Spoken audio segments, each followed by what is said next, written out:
រងធម្មជាតិព្រៃភ្នំមកផើជាព្រៃកៀវខ្ចីសខំសំខ្លួនក្រមុំ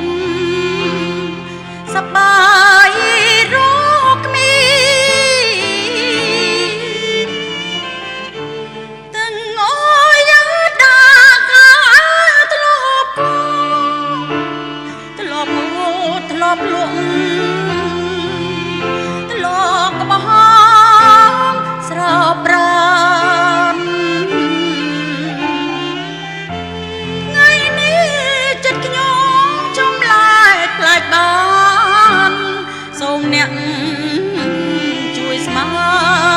នស្នងចិត្តខ្ញុំផង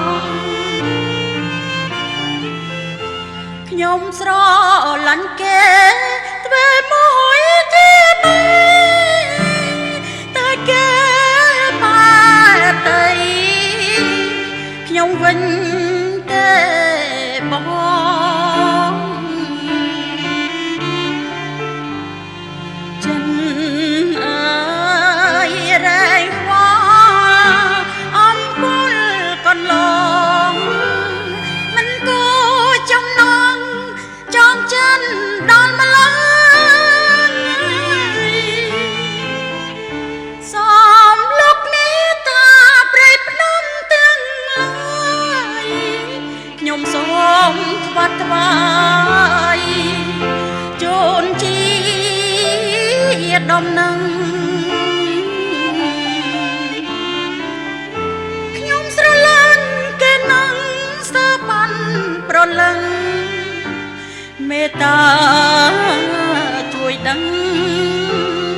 ជួយលើខ្ញុំផង